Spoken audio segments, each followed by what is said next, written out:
How's it going, everybody? I am the Texas Man. I hope you guys are all having a spectacular day. Please give this video a thumbs up if you guys really enjoy it. Subscribe if you guys haven't already. Also, do me the biggest favor of all, hit that bell notification button so you guys don't miss out on future videos or streams here on my channel. And with that, we are going to be finishing up the Island 2, The Creature. We've got 2 chapters left. This is the last part. This is part number 7. I know there's some technical problems with part 5 and 6, so I think I got that ironed out for you guys. So make sure you guys check out all parts 1 through 6 of this book. And this will be the last part. And then after this, I will be starting up the Island 3 Unleashed. Hope you guys all enjoy. Let's get into it. Chapter 6. Flint's Submarine. The group of humans was no longer at 7, but at an 8. Great. I'm sorry, that didn't come out. Let's try this again. The group of humans was no longer at 7, but at I can't. The group of humans was no longer 7, but a great 8. Jack ordered everyone to gather food nearby and to recover their strength.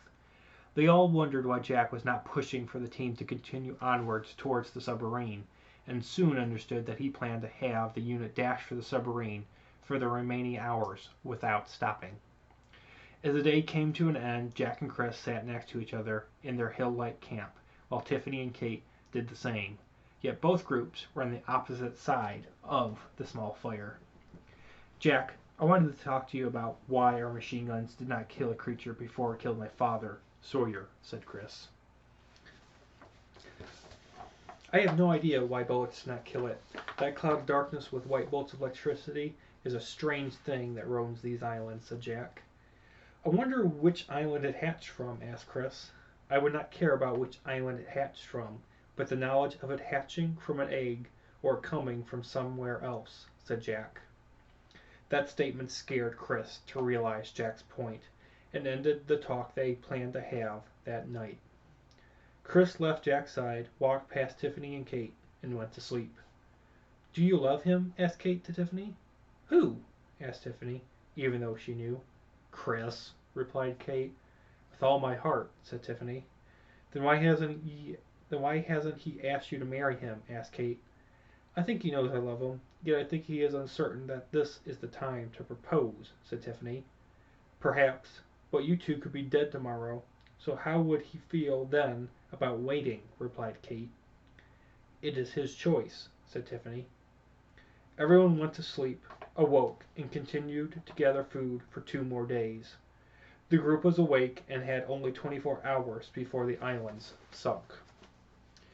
Let's get a move on, people. I plan to leave this island today, said Jack, seeing something in the distance in the direction of east in the form of a dark black cloud.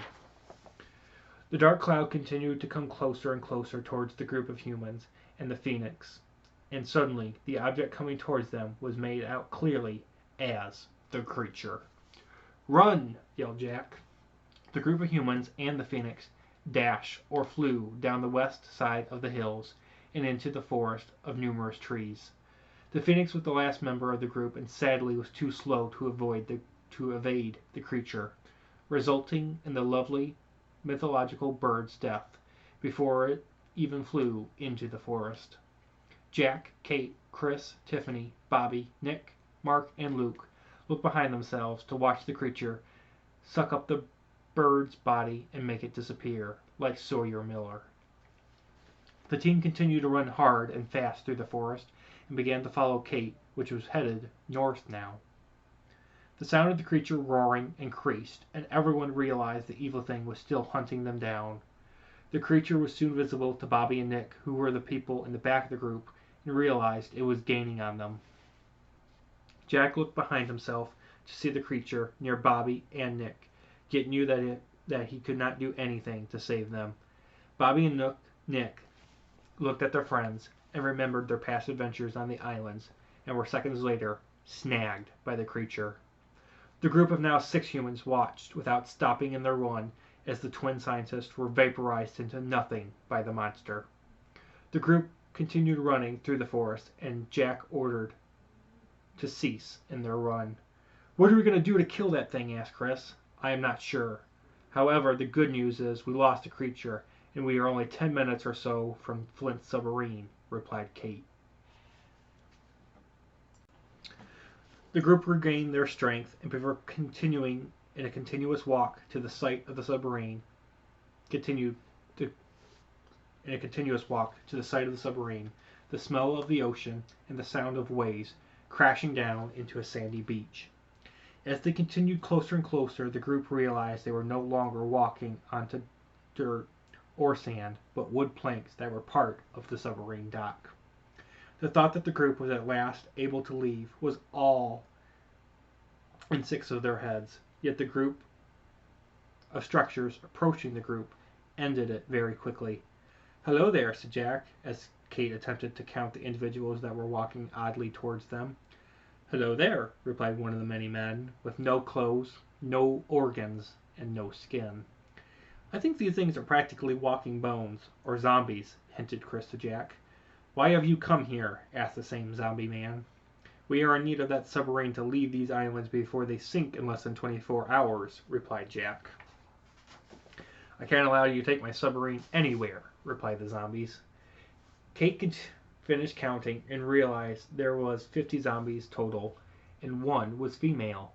The entire group also realized that they were talking to Pirate Flint and his crew of zombie pirates. "Are you Pirate Flint?" asked Jack. "Yes, he is," said the female zombie, walking towards the group. "Sue?" asked Jack, Kate, and Chris at the same time. "Hello, my friends," said Sue.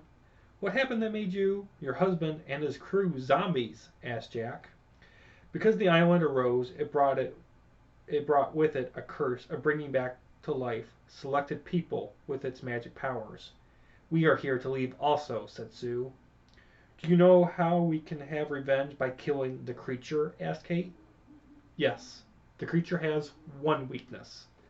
You need to blast it with electricity, because that is what the monster is made of," said Sue. "How?" asked Jack. "You need to locate the terrorist's other mode of transportation near my bunker and the main entrance to the birdcage. It is an EMP helicopter that can emit an electronic blast to over-circuit any electronical object at close range," said Sue.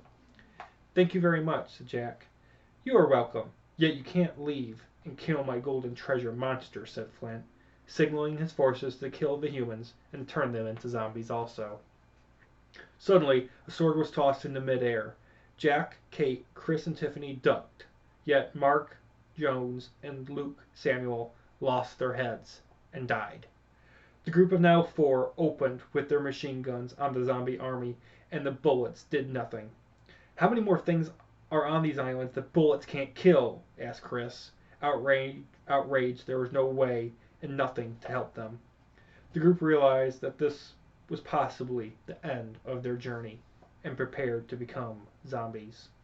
"Goodbye, Jack Woodson," said Sue, preparing to turn him into a zombie. Suddenly, a loud noise was made, and the dark cloud of death arrived on the submarine dock. "Run!" yelled Pirate Flint to his wife and crew. The group of 50 zombies and the 4 humans began racing towards the open-hatch submarine, and seconds later the creature had eaten half of the zombie crew. The 4 humans were the first to arrive at the submarine, entered one by one, with Jack being the last human to enter, and saw Flint and Sue as the only pirates not eaten by the creature. "Wait for us! Please, wait for us!" yelled Sue. "You were better help alive as a human than a zombie," said Jack, closing the hatch and locking it up. Suddenly, the creature had reached Flint and Sue's position, and seconds later the pirate leader and his wife were eaten and transformed into nothing. The 4 humans realized the army of 50 pirate zombies had been killed by the creature. The small group left the entrance to the submarine and dashed for the command room to dive. Wait. Oh, okay, that makes more sense. The small group left the entrance to the submarine and dashed for the command room to drive the submarine underwater. "Quickly sink this vessel before the creature breaks in," said Jack. The submarine dove just a few seconds before the creature reached the submarine's position, watched as it dove underwater, and headed for the land bridge to cross over to the other island, hoping to kill the humans in a trap. "Radar is clear," said Kate. sitting in a chair in front of the screen. I'm heading for the torpedo room, said Chris. Where to, Jack? Asked Tiffany, driving the submarine north towards the first island. Red alert, unknown incoming target, red alert, said the speakers inside of the submarine. What is going on, sweetheart? Asked Jack, saving Tiffany's answer for later. Radar is showing a massive target near our west side, replied Kate. Can you be more specific on what the target is? Asked Jack. Negative, but whatever it is moving at an incredible speed and is going to ram us in 30 seconds, answered Kate. Jack walked over to Kate's screen for the radar and realized the submarine was under attack. Chris, load all torpedo tubes and stand by for my order to launch, said Jack, using a speaker phone to communicate through the sub's speaker system. 20 torpedoes are already set to launch without me having to do anything, said Chris. Roger. Stand by, said Jack. 10 seconds to impact. 9, 8, 7, 6, 5, 4, 3, 2, 1. Impact, said Kate. Suddenly the group looked out of the tiny glass windows to realize the target was a mega shark. Brace yourselves, said Jack. The mega shark opened its mouth wide, revealed thousands of razor-sharp teeth, and grabbed hold of the submarine's left side. Water began rushing through the submarine near the vantage points because of the 3,000-pound shark, and Jack realized the vessel would not survive this battle much longer. Chris, launch torpedoes to impact the left side of the submarine, said Jack, using the speakers. But that will destroy us while inside of this thing, replied Chris. Not if the mega shark is covering nearly the entire left side of it, said Jack, looking at the creature's dark red eyes. Yes, Jack, said Chris. Chris pressed a series of buttons and pressed the big red button to launch the 20 torpedoes. 20 torpedoes on radar and are circling around to impact, said Kate. Moments later, Chris arrived in the command room and informed the rest of the team that the launch room was flooded and that the submarine would sink in less than 7 minutes. Torpedoes inbound and impact in 10 seconds, said Kate, looking at the radar screen. The mega shark gripped hard into the submarine and seconds later was hit by the 20 torpedoes. A large shock wave was made that rattled the submarine, and the 4 members of the team looked out of the glass windows to see the mega shark with its insides floating in the water. Jack, the mega shark is down, yet the submarine is about to sink in 6 minutes, said Kate. Tiffany, head for the TEC birdcage, said Jack. Tiffany drove the submarine towards the birdcage on the first island, not knowing the final dangers that awaited them all. Chapter 7. The End? ? The group of Jack, Kate, Chris, and Tiffany were headed for the terrorist EMP helicopter that Sue talked about on the submarine dock while still in the submarine that was going to sink in 5 minutes. Engines are at maximum speed, said Tiffany. We are entering the river entrance to the birdcage and will reach shallow waters very soon, said Kate. Suddenly, something gigantic in size rammed into the side of the submarine. Another mega shark? Asked Chris. Negative. Whatever is attacking us, there must be more than one, said Kate. The group looked out of the glass windows to see hundreds of gigantic crocodiles ramming into the submarine to sink it faster. Get this vessel through the river and into the birdcage so I can activate the emergency system to kill these crocs, said Kate. Tiffany continued to head north while Kate explained that Sue told Kate that the birdcage had an emergency system to kill anything that tried to fly away from the cage by launching several nuclear missiles from the ceiling inside of the nuclear shielded area. Moments later, water had reached the command room, and the submarine hit the ground with intense force. The group quickly dashed out of the command room towards the exit ladder, unsealed the entrance hatch, and raced out of the sinking submarine. Nearly 20% of the underwater transport was underwater forever now, and the crocodiles were still coming towards them. Jack and the rest of the family looked around to see the gigantic crocodile surrounding them at all angles. Quickly, follow me, said Kate. mowing down several crocodiles and heading towards a ladder in the foggy cage. "Where does that lead?" asked Tiffany. "Up to that," said Jack, pointing to the walkway above them and the east exit door. Everyone blasted their machine guns at the crocodiles, which were 20 feet long and 10 feet tall, found the rusted metal ladder, and climbed it quickly. Kate was the last person in line to climb the ladder and continued blasting at the surrounding crocodiles. However, they were advancing quicker than she could kill them. "Come on, Kate!" yelled Chris as the third person to reach the main level of the foggy cage. Kate shouldered her weapon with its strap and climbed the ladder before Crocodile grabbed a hold of her right leg with its mouth. Kate reached the main level and looked at a nearby red button near the east exit door. "We only have a few seconds to race out of here before the interior is annihilated with nuclear missiles," said Kate, removing the glass protector of the emergency systems button. "Do it," said Jack, unlocking the exit door. Kate pressed the button and raced out of the birdcage, along with the rest of the group, and everyone ran west. The gigantic crocodiles roared at the fact that they could not climb the ladder and have their dinner, and looked up at the ceiling to see 50 huge holes open up.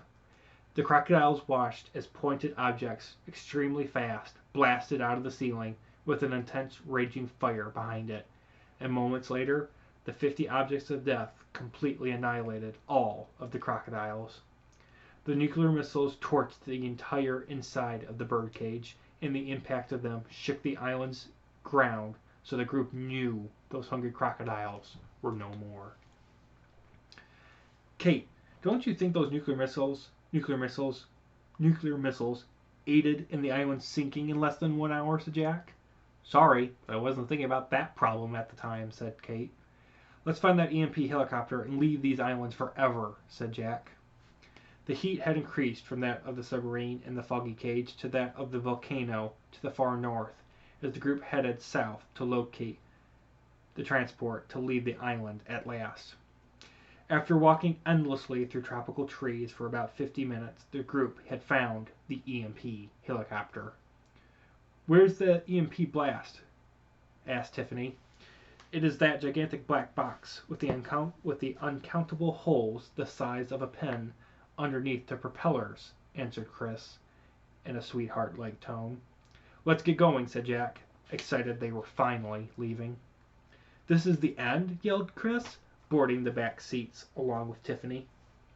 Jack sat down in the front left seat, placed a headset around his ears, and looked to see the creature standing just a few feet behind Kate. Kate was standing on the left side of the helicopter still, and was shaking her body because she knew what was standing behind her. Kate slowly turned around to be face to face with the creature, and used sign language with her hands to inform Jack that she was going to stall the dark cloud of electricity, while Jack charged and activated the EMP blast. "Why are you the way you are?" asked Kate, beginning the stalling process. "Because I am what I am," replied the creature, without a mouth. "Are you going to kill me?" asked Kate. "Yes," replied the creature, preparing to make the woman vanish into nothing. Suddenly the ground shook the hardest, and the humans realized it was an earthquake, signaling the islands were about to go in less than 2 minutes. "You have been stalling me so I can drown," yelled the creature. The creature backed up to dash into Kate and raced towards her, yet she ducked and rolled on the ground to evade the creature's attack. "Now!" yelled Kate. The creature looked over to see the EMP helicopter, Jack, and the trigger for activating the charged EMP blast, to realize he was about to be taken out at last. "This is for my father and the others you have killed," said Chris, glad that the thing that bullets could not kill could be killed by electricity. Jack pulled the trigger to activate the EMP blast, and everyone watched as an enormous blue circle blasted from the top of the helicopter out of the box's tiny holes and swept into the creature. The creature froze in midair, caught on fire, and became a cloud of ice, and suddenly vanished into thin air. The creature was no more. "Kate, get on board!" yelled Jack, as the helicopter's propellers started to move faster and faster. Kate sat down in the front right seat and signaled Jack to take off.